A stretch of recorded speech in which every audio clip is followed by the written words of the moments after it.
All right. Well, welcome everyone, and thank you so much for joining Tricycle's online practice session.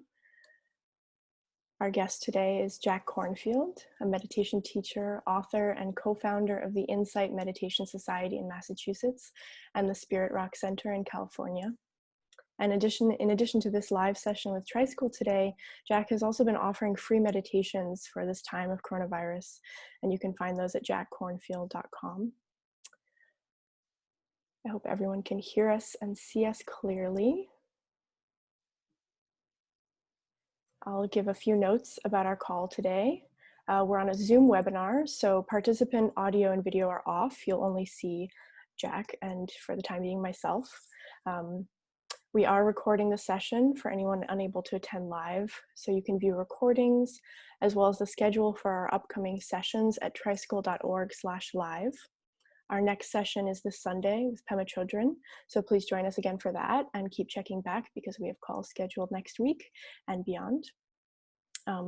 We are really glad to be able to offer these sessions during this time of heightened uncertainty, and we're offering them for free, so we would appreciate any donations you're able to give to support this and help us continue to provide these opportunities for everyone to connect with wonderful teachers like Jack during such challenging times. So if you're able to donate, you can do so at tricycle.org/donate, and thank you.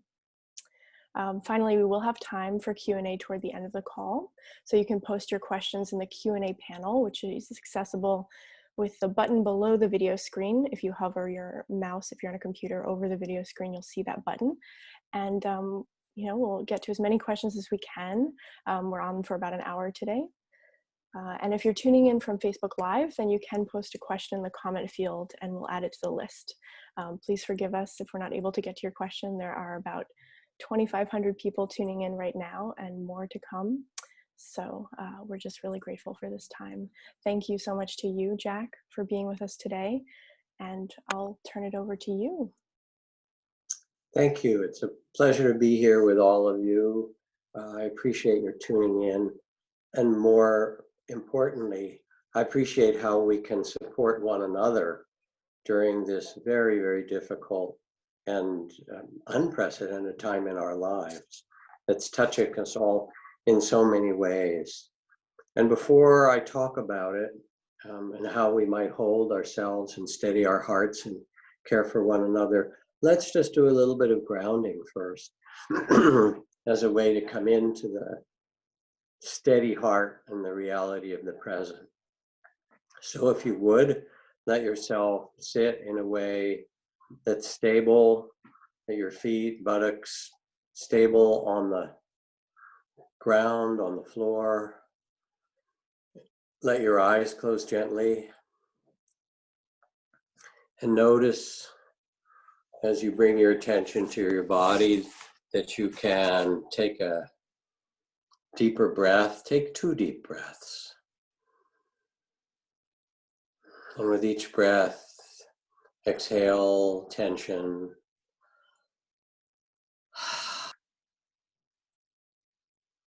And let a little bit of space enter into the field of the body and heart and mind.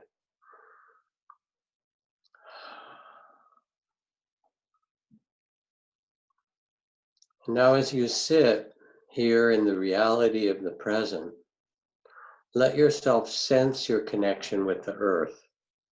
Your body comes from the earth. It's made of the elements of the earth. It is one with the earth. And let yourself imagine or feel somehow that you have roots that go down energetically from your body deep into the soil of the earth to steady you, to hold you fast, to nurture you from the earth.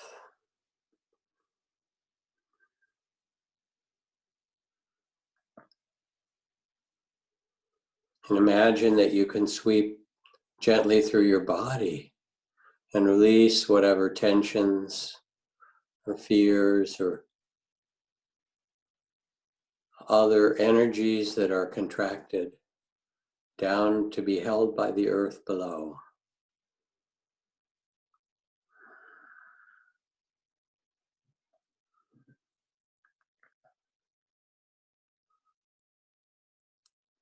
And for those of you for whom images are helpful, let yourself remember some wonderful tree from your life, an old tree, a strong tree. Let an image come of a special tree.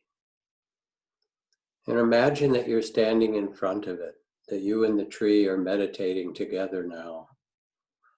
And just as this great tree has roots that go deep in the earth, so do your roots go deep in the earth.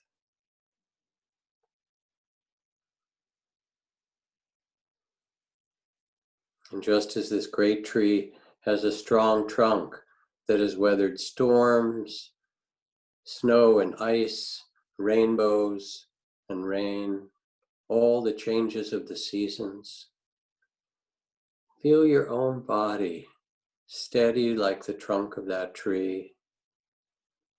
You are together with it in the present, in the joys and sorrows and praise and blame and gain and loss, like the winds of change pass through the branches and tree of the tree and of your own life.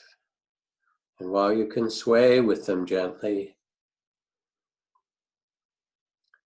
underneath there's a sense of stillness and presence.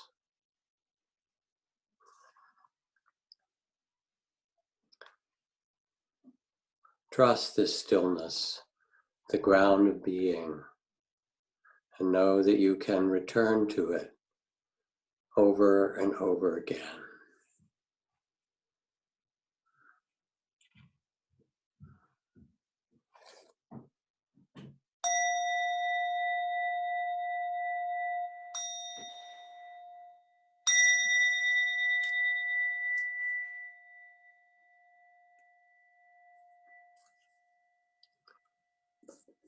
So, dear ones, this is a beginning practice of many that you might find useful during this time. Use the grounding practice or the image of connecting with a great tree for 3 minutes or 5 minutes at different times during the day to steady yourself. Right now, with all the upheaval and fears in places, the panic and worry, in others the anger, an upset, the confusion that's brought on by this huge world-changing pandemic, we tend to also take it into our own bodies and hearts and mind. We get activated in the fight, flight, or freeze response, where our body is ready to run or somehow deal with an enemy, and yet we carry this in ourselves. And since there isn't a visible enemy, a tiger at the door, it gets locked in, and the tension and the reactivity stays with us and makes it difficult to be centered and steady and calm. In Zen, they say there are two things. You sit and you sweep the garden, and it doesn't matter how big the garden is. That is, you take time to quiet the mind and steady the heart, come into the reality of the present in your body. And when you've stabilized and centered yourself in presence and in compassion or love for all, then you rise up and sweep the garden of the world. And it doesn't matter how big the garden is. This isn't a luxury. I've been teaching now online for the last 10 days and more for groups and people who never meditated before in big corporations and in, the political world are calling with a kind of desperation. Okay, I want to meditate. It's time. I need this. Mahatma Gandhi, when he was in the process of dismantling the entire British Empire, took 1 day a week in silence. And in that 1 day a week in silence, no matter what was going on, Gandhiji would sit and quiet himself and try to listen to what was the most skillful and heartfelt and honorable response that he could make in that time. And even if hundreds of thousands of people or millions were on the streets and rioting and people were rebelling and people were being killed, and they'd come and say, Gandhiji, Gandhiji, we need you. We would say, I'm sorry, it's Thursday. It's my quiet day. And we each need to create this kind of stillness, to take time. It's not a luxury. It is actually what we will contribute to that which is around us. Now, as you do this and as you pay attention, you'll notice your anxieties and fears. And there are different ways to work with them. We'll do a good meditation to work with them in not very many minutes. But there are other things you can do in addition to the practice of loving awareness and mindfulness that we will be doing here, or the grounding in the roots of the tree.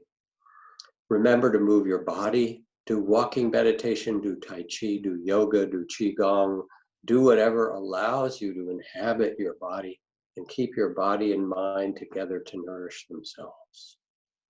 Create an altar and put on the altar all that you love or admire. It can be Mother Mary or Buddha or Kuan Yin, the goddess of infinite compassion, or images of teachers or admired ones, of scientists, of Clara Barton, who started the Red Cross, of Martin Luther King, of those who've gotten us through hard times.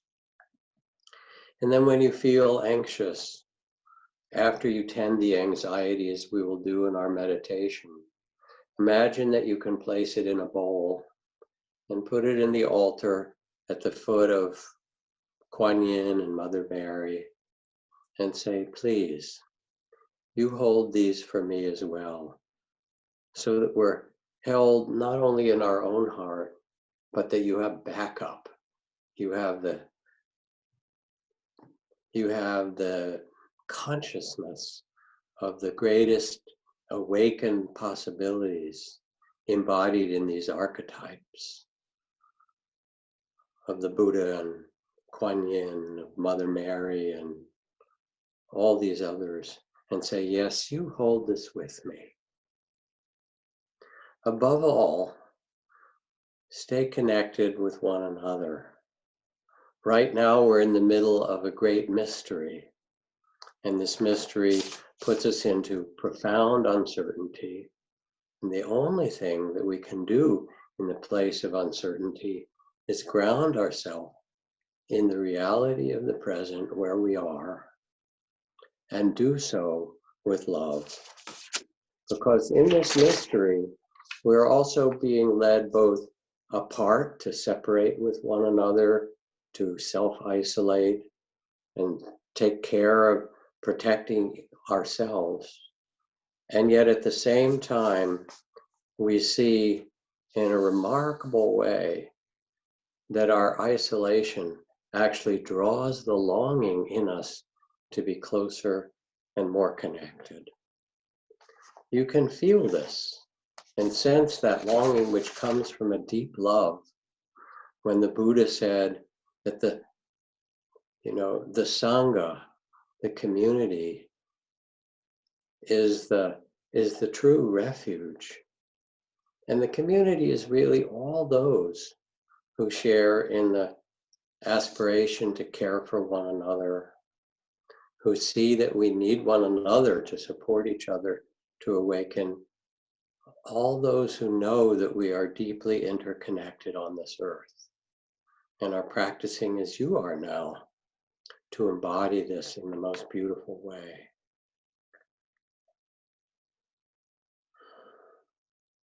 What I'd like to do now is lead a meditation for 12 minutes or a little bit longer that gives you some of the skills of how to hold the current experiences with the field of mindful, loving awareness and compassion.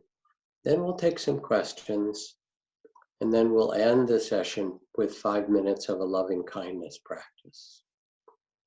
So again, dear ones, bodhisattvas that you are, let your eyes close gently and know that we human beings have lived through earthquakes and tornadoes and floods over thousands of years.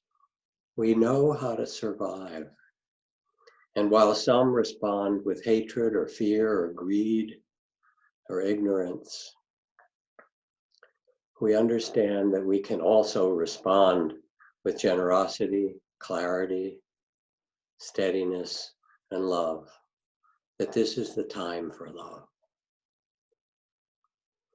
With your eyes closed, take a deep breath again or two.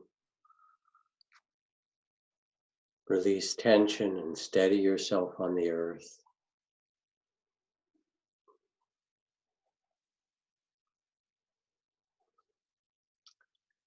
And know that your heart and your mind, this loving awareness itself, the heart of compassion and the consciousness of awareness, has the capacity to hold all that's present,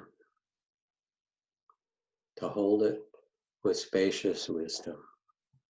So now bring your attention to the entire field of your body and feel all the sensations, and especially the areas of tightness and holding, of fight, flight, freeze, of tension in the diaphragm, in the jaw, in the shoulders, wherever you have contracted. And hold it with a kind attention, a loving awareness. And as you feel the entire field of your body, let all the tension, the tightness and the holding, let it have space to increase and get stronger, as if you could bow to it and say, show me what you are holding, body. Let me feel it. And let it open and fill the body or the room with its energy. Let it expand.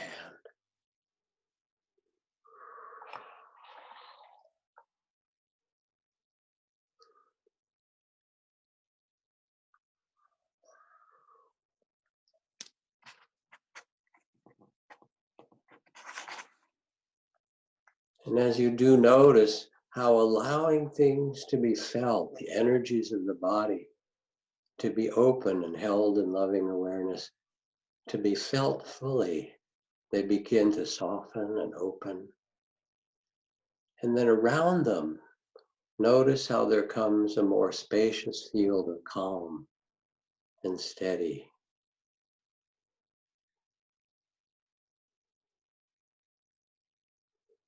Bring in the quality of compassion to hold all that your body has been carrying with tenderness and care, as if you could hold a child who is going through something very difficult or weeping, and you just hold them.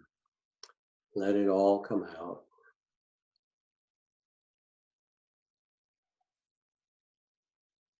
And now you say to your body, thank you.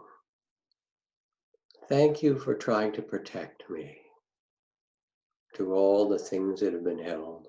Thank you for trying to protect me. I'm okay just now. I'm okay now. And as the body feels your gratitude, it softens. And you can rest in the steadiness of being okay and present and spacious.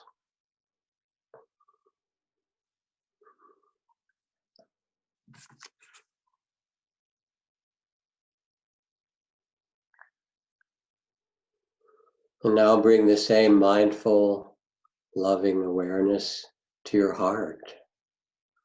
And I notice that when I sit at the end of a long, busy day and pay attention, my heart is carrying feelings that I didn't even know in my conscious awareness. There might be sadness or grief, fear and anxiety or anger. There might be loss or longing or love, or tenderness. As if to bow to these feelings, you can name them gently. Oh, sadness, tears, oh, grief, oh, fear. And now invite them. Invite these feelings held in loving awareness to open. Invite them, say, show me. Let me feel you fully. And choose one or two that's very strong or several. Say, let the heart open in this body and in this awareness.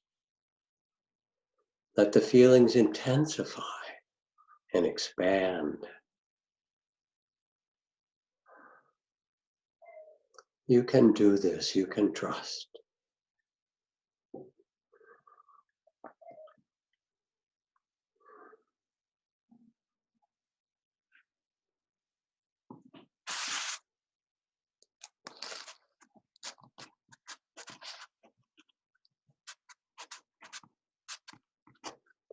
And as you do, and as they allow themselves to open, you'll notice that naturally they soften.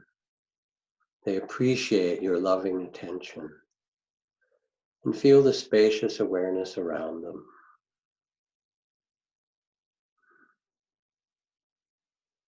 And again, bring in the quality of compassion. Again, as if holding a child in distress. Such tenderness for your own heart.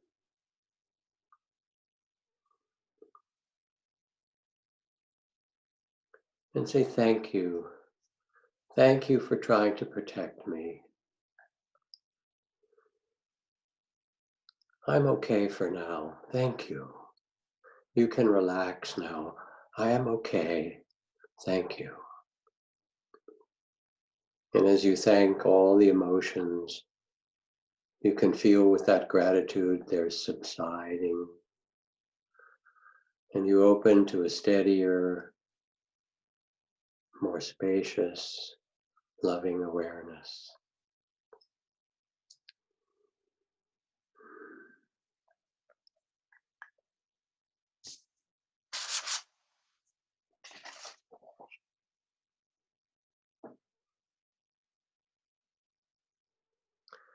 And now bring your attention to your mind. In some cases, you'll notice chaotic, unruly thoughts, anxiety and worries and plans and trying to figure it out and speediness and all of those kind of things that get triggered when we're in a situation that feels we are endangered, that we're worried about ourselves, our parents, our children, our neighbors, our whole world. And notice the states of your mind with loving awareness.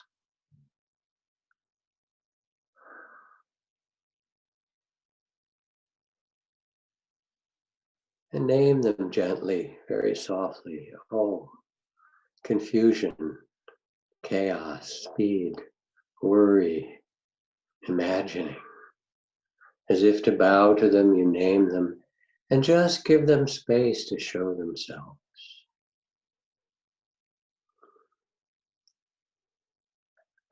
Let them open, display themselves in the mystery of awareness.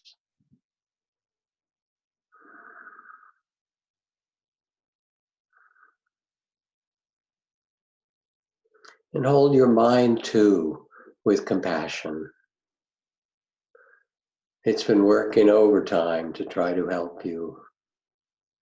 And even though plans can be valuable and seeing clearly is important, there's a lot more that's based in worry and fear and holding on in ways that you can now let go of, not by getting rid of, by holding all the workings of your mind with compassion, saying thank you.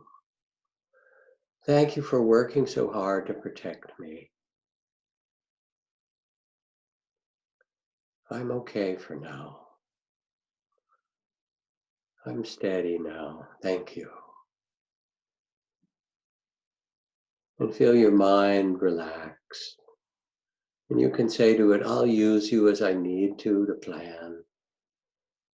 I will be more relaxed in the present. And feel that steadiness and openness, so much bigger than the space of thoughts.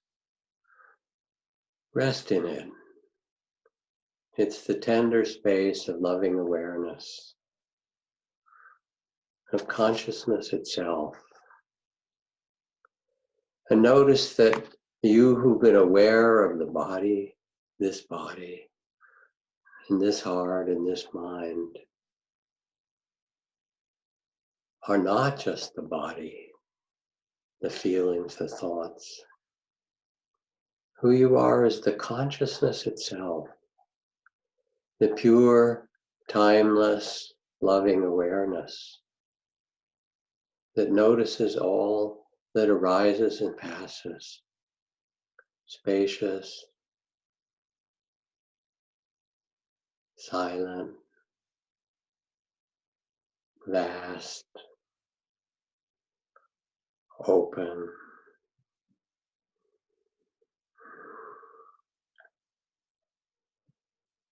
This is your true nature, the unborn. You are consciousness itself, born into this physical body for a time, and then we'll leave it. When a new child is born, we greet them with love, our first response. When someone is dying, we hold their hands as a gesture of love.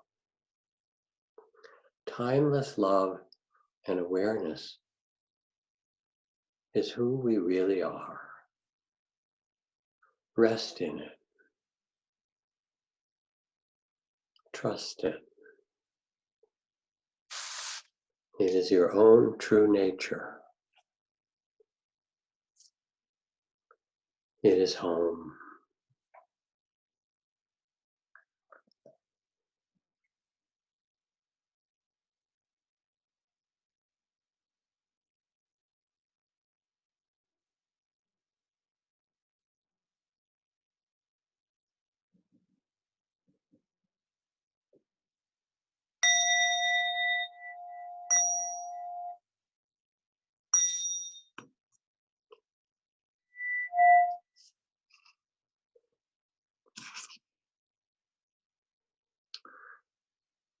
So this, again, is a practice of using the most fundamental and revolutionary power of awareness itself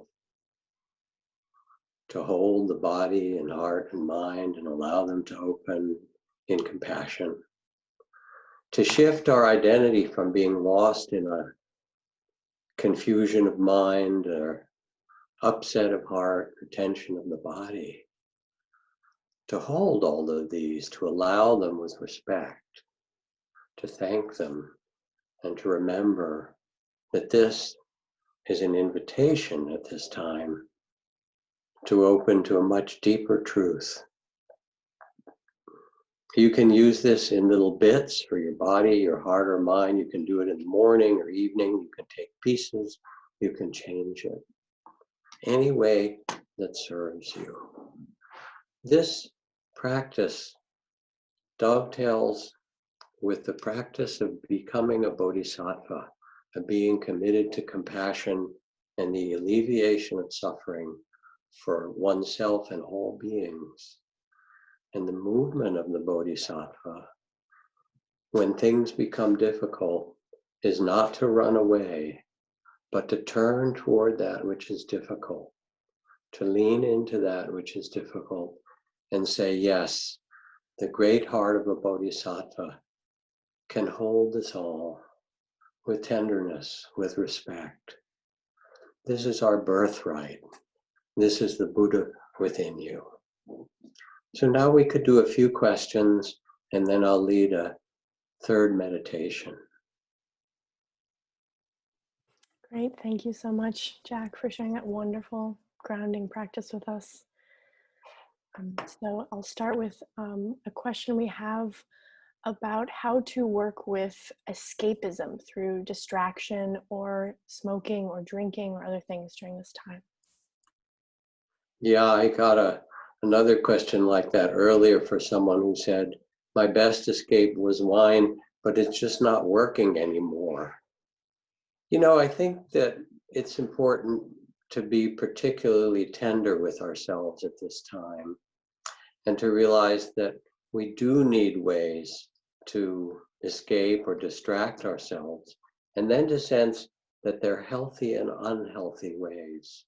If you have a problem with addiction, it's not a healthy way to go back to drinking more or to, using whatever you've been using. And in similar ways, you can ask your heart and say, are these healthy ways to regulate myself, or are they unhealthy ways? Then the second and really important thing to do is when you feel that you want to escape, that's a critical moment. That's a moment of a lot of intelligence. If you pause before you reach for the bottle or before you reach for the drug or whatever other thing that might be not so healthy, or even something that's okay, I'm just going to go watch a movie or something, totally fine. Pause for a moment and say, what am I feeling that I'm trying to escape from? And it might be panic, it might be anger, it might be overwhelm. And bow to it as we just did and said, thank you for trying to protect me. Thank you. I'm okay at this moment. I'm going to go watch a movie and I'm all right. And in that moment of just acknowledging with kindness, you begin to allow the body and heart and mind to start to regulate itself, so there's less desperation in the escapism. Be kind to yourself. Zen master Ryokan, Japan's most beloved poet, wrote in a poem, last year, a foolish monk, this year, no change. So you're just being human. Pay attention, but do it with exquisite kindness. Thank you, Jack, for that. We have another question about how to know where is the limit between generosity and self-injury, how much to give and how much to keep for oneself and one's family. A person here has written that they feel they've been pretty generous all their life, but the situation has been a real challenge in that. These are the kind of heart questions that no one can answer for us. These are the kind of things that only get answered when we get quiet and ask our heart what's right. But there's a principle that's very important in this, and that is that compassion and interdependence is a circle, which is to say, for compassion to flow between us and other beings and around the world, there has to be a connection to all, and that connection that's particularly critical and sometimes forgotten is compassion for ourselves, for that circle to be whole. So at its extreme, we can fall into a kind of caretaking or codependence, taking care of others. And at that time, we have to answer or ask the question, is this compassionate for this one here as well? And if you ask that honorably and quietly in your own heart, what's compassionate for those around and what is compassionate for this one or this family, you'll hear that there's a balance. And even the Buddha, when asked this very question, said, first, you must take care of yourself. Doesn't mean to hoard or be greedy, but you must take care of yourself in a compassionate way so that then you can take care of others.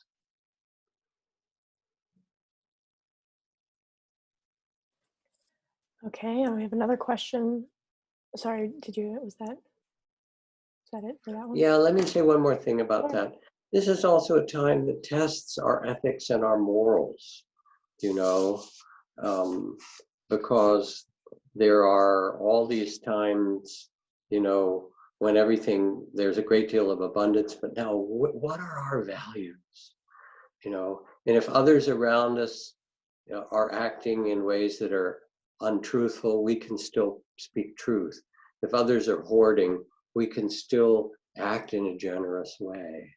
And so they really invite us to find and look, what are our heart's most central values, that it doesn't matter war or peace, epidemic, pandemic, or other changes, what matters to me in living this life? And in this, as you listen, you can feel this kind of strength that comes from being in touch with the inner vows of the bodhisattva, or the vows or values that underpin your spiritual life. So go ahead, please. Next question. So this one reads, I feel overwhelmed by grief lately, not only for what is already being lost daily, but what is yet to come. How would you suggest we move through these layered states of grief? And how might we do so productively, even in potentially life-giving ways? So what is happening now is that many of the emotions of anxiety and fear that have been collectively expressed are going to be shifting toward grief as we experience the multiple layers of loss. There's grief in the present for people we know in the hospital, or those who died, or the loss of our jobs, or the loss of connection to colleagues, or all those sort of things. And then there's a kind of anticipatory grief that she is asking about, where our heart also knows, because our heart and mind knows how to stay in the present and yet also sense the near and the near future and the far future coming in our imagination to protect us, to care for us. So with this, know that grief is natural, that grief is our way of processing and feeling and acknowledging, and it may mean we cry and weep, or gnash our teeth, or feel angry, or pound a pillow, or jump around. I mean, there's all kinds of ways of releasing grief. It can be slow, it can be fast, it comes in waves, and then it dissipates, and then another wave crashes through our body and mind. It helps to acknowledge it when it comes. Oh, this is grief. Let it have its dance in you as it needs to. It also helps to turn the energy. Get up and move your body with grief. Write a poem. Write a letter to God. Write an angry letter to the gods. Write whatever you have to. Write a letter to anybody else. Make a work of art out of it. Draw, paint, show what your grief looks like. Or take your grief and place it at the foot of Mother Mary and Kuan Yin and the Goddess of Infinite Compassion, and put it on your altar and write, this is the size of my grief. Will you help me carry it? And imagine that they and you share the same heart and can carry it. All of these ways honor the waves of grief that will be coming. Share your grief with others, but in an artistic and a thoughtful way. Here's a poem that expresses how deep my grief is. Let yourself get an image from nature. Is it as big as a tidal wave, or a hurricane? What is this grief? And again, bow to it. And then finally, and this is the deepest understanding, your grief is as big as it is because that's how big your love is. That underneath the grief is this ocean of caring, is your love. And as you grieve, feel how much you love and rest yourself in that love. That's really beautiful. Another question asks, how can I learn to be with my longing for a different me, a different world, specifically longing for the world and me from an earlier, more joyful, connected time? I want to feel joy again. Again, these are all beautiful and compelling questions. And it's time not only to feel grief, but also in the next practice that we'll do in another 10 minutes or so, to remember that we can also turn toward the consciousness that sees the recreation of the world. After a forest fire, the very next rainy season, the forest is covered with green shoots coming back. And 99% of us are going to survive this. So it's also a time to reimagine the world, to be the medicine, to be the uplifting music, to be a lamp in the darkness for someone else, to burst out with love, to be a carrier of hope. And even if there's a funeral, to send them off with a song. So while you remember in this question what was past, you can't create the past again. Things are not always the way they were, not always so. But what you can do is feel the seeds of joy, the creativity, the love that's waiting to burst out in you, the vision, and know that like a great wave, the pandemic is sweeping through humanity and causing terrible pain and loss and destruction, families where people will be dying and they're unable to care for their parents or their children. Things that wrench the human heart. That we've lived through this for thousands of generations. You have within you the ancestors who've lived through this. They're in your DNA, in your cells, and they say, yes, we do this, we grieve, we dance, we make poetry. And this is not the end of the story. The end of the story is love. And out of this will be reborn a new world. And may we aim ourselves to create a world that is born out of interdependence and mutual care.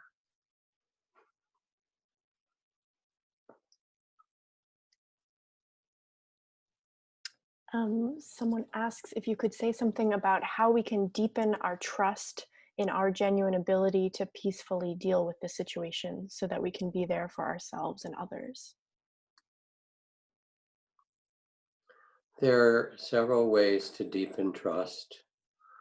One, on the outer level, is to read things that inspire you.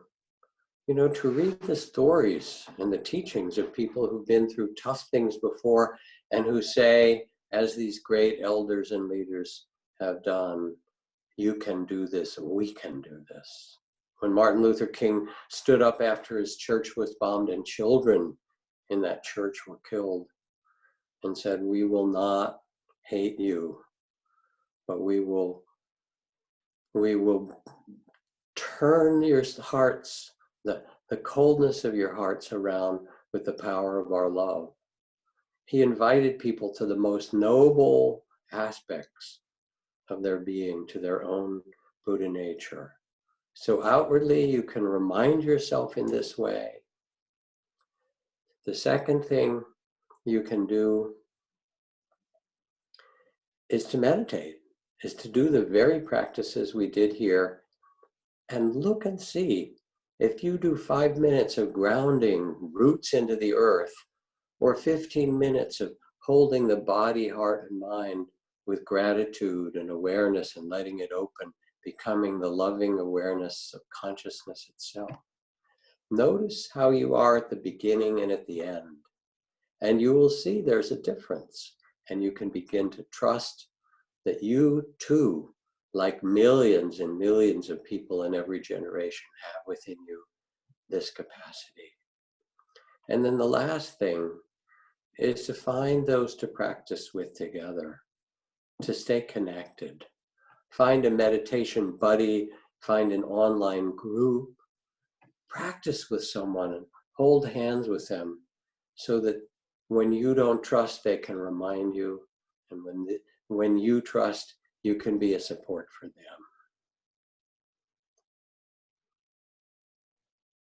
Thank you. And we have a few questions around this topic of meditating and practicing with loving kindness and compassion for difficult people, perhaps the people we often hold responsible for some of the issues around this crisis.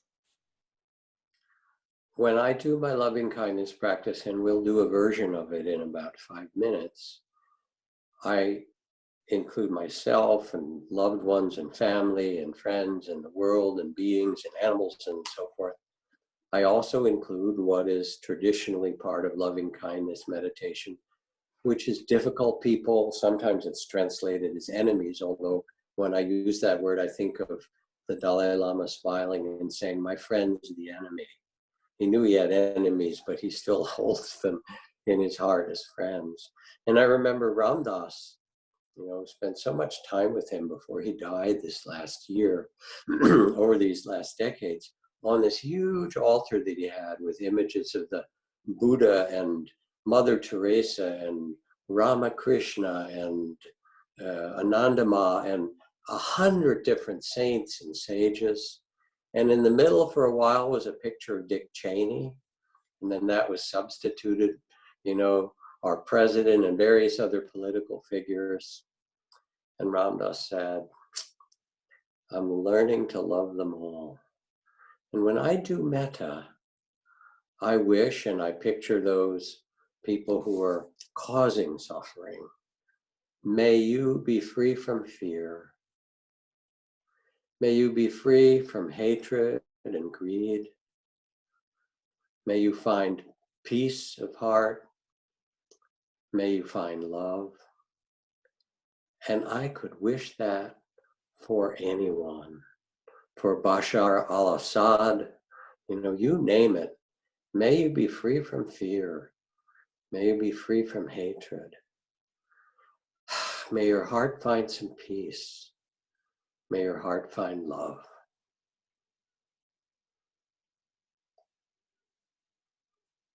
Wonderful. We have a practical question about the difference between a few 10-minute sessions throughout the day versus a single 30-minute session, for example. Is there a difference in the value of each of those approaches? All these questions are really beautiful and important. Guess what the answer to this question is, my dear friends? Only you can know. Nobody else is the expert on your own body rhythms and mind. Some of us are morning people, some are not. When I lived in the monastery, there would be a 3:30 a.m. wake-up bell in the dark of the forest, and we would go these little paths and gather and begin to chant before, at 3 or 3:30 in the morning, way before dark. I never really liked it. I'm not a morning person. I go, oh yeah, again. And I'd like to sit up late at night as things got really silent and sit at that time. We're all very different.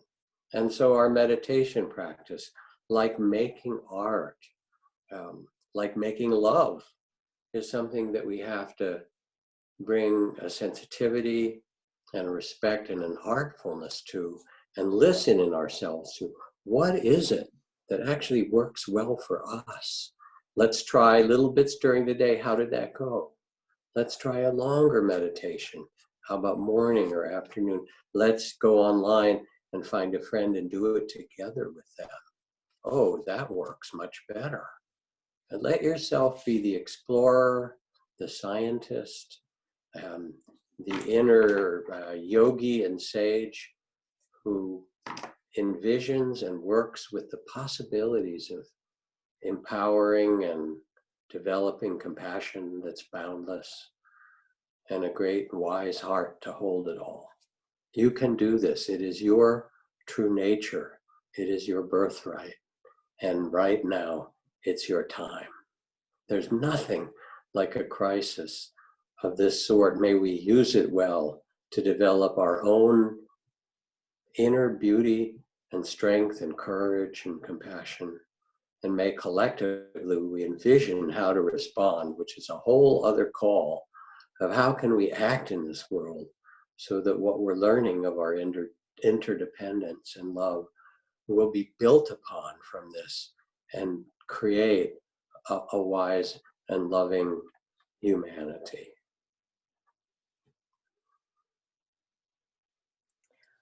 All right, so I have one more here.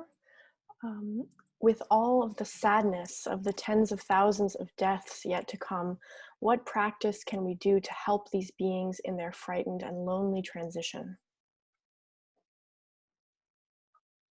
Well, some will certainly have a frightened and lonely transition. Others may not.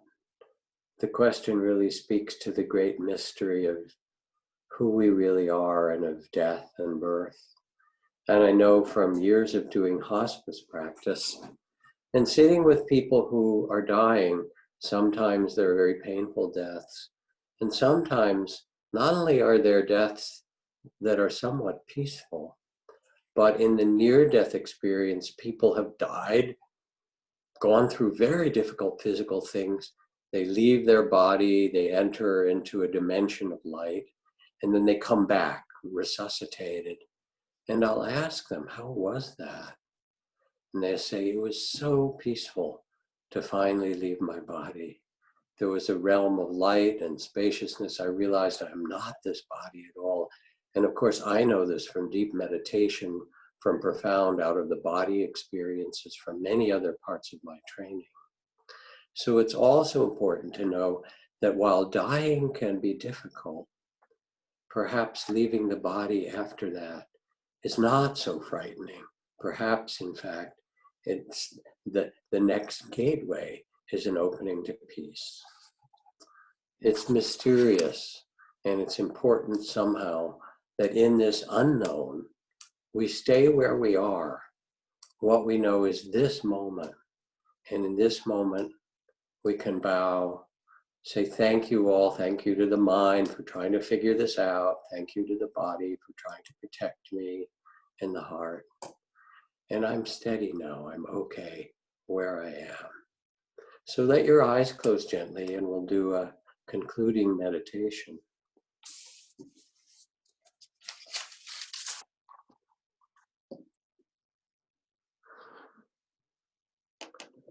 Like the mother of the world, who holds the world in her heart, all the 10,000 joys and sorrows of life. You are part of her heart, each endowed with a certain measure of cosmic pain and cosmic joy. And you are called upon to hold it in the great heart of compassion and love. So as you sit quietly in the practice of loving kindness meditation, first feel how you treasure your own life. If you were to step off the curb and a truck were careening around the corner and you were in danger, how instantly you would jump back onto the sidewalk to save your life. And that impulse to care in your body and heart and mind for this life is part of the love you hold. As you sit steady on the earth, sitting in a gentle posture, let yourself fill with the medicine of loving kindness, the healing medicine of loving kindness.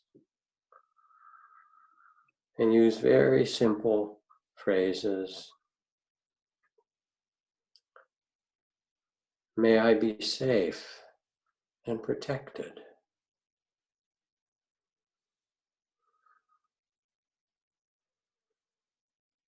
May I be well.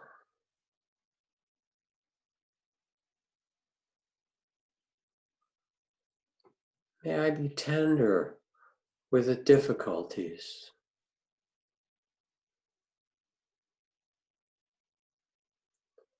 May I be loving and strong.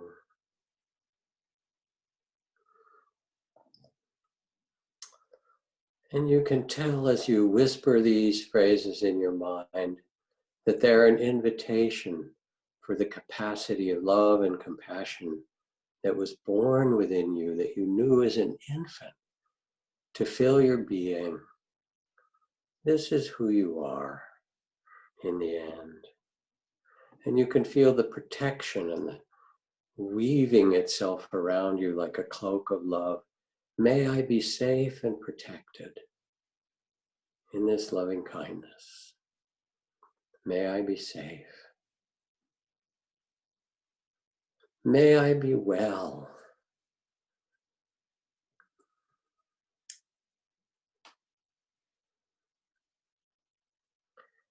May I be tender with the difficulties.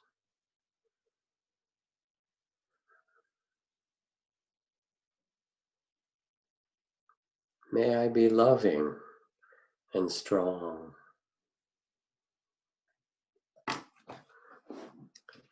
As you feel the invitation for these qualities to come, and they come in their own way, you can't make them, but you're watering the soil of love in the heart. You're inviting them. Everything else may appear, and again, you say, may I be loving and strong to whatever arises. And now, imagine and feel and sense that your heart can expand, and around you is a circle of loved ones, the closest ones, of family, people you care about. And you become like a lighthouse, a beacon to radiate love. Just as when a violin is played, if another violin sits on the table, the strings of the violin on the table will resonate in harmony with the notes that are played. So you play the notes of loving kindness. And you visualize around you loved ones in a circle.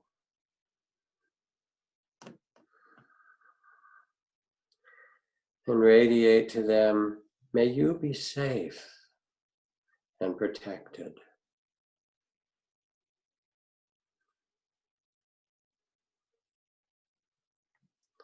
And may you be well.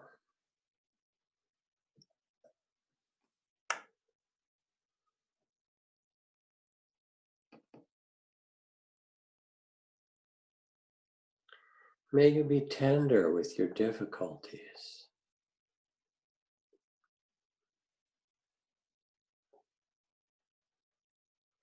May you be loving and strong.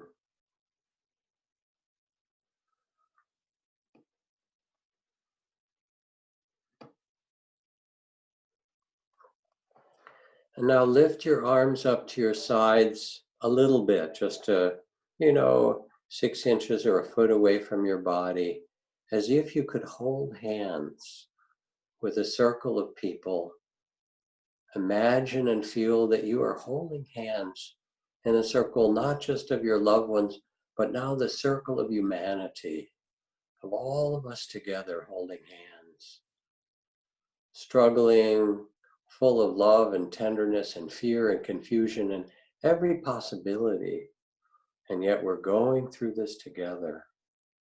And when we hold hands, we can offer support, whoever you are. May you be free from hatred and fear and confusion.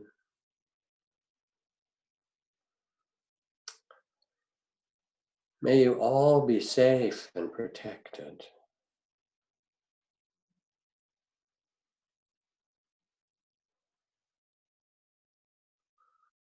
May you stay well.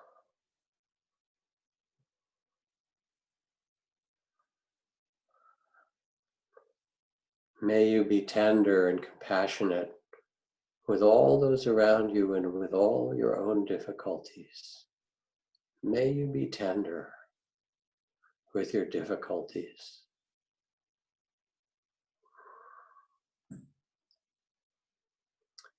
And may you be strong and loving.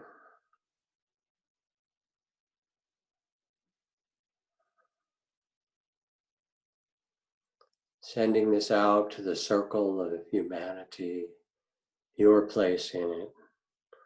And listen as you do to your heart's deepest intention. If you were to make a vow, if you were to set the compass of your heart to an intention, your highest aspiration, what would that be as you hold these hands?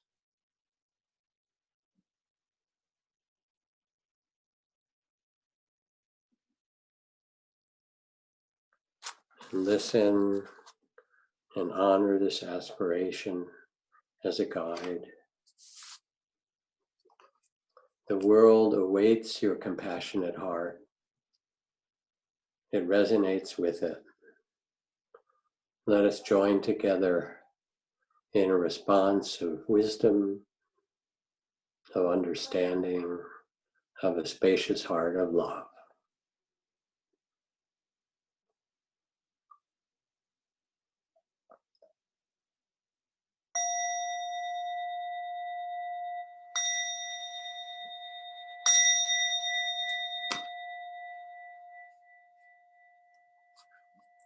So this was an offering of a variety of practices. Again, if you go on jackkornfield.com, there are many more free meditations, audio and video, and teacher trainings and all kinds of things. I thank you. I'm very glad to hold hands with so many, and perhaps we'll get to do this again. Take care, stay safe, and above all, stay loving. Thank you so much to you, Jack, for being with us today, and thank you everyone who joined us on the call. We do have another practice coming up this Sunday at 1 p.m. Eastern Time with Pema Chödrön. Please keep checking tricycle.org/live for all the upcoming session dates and to view the recording of this call and others.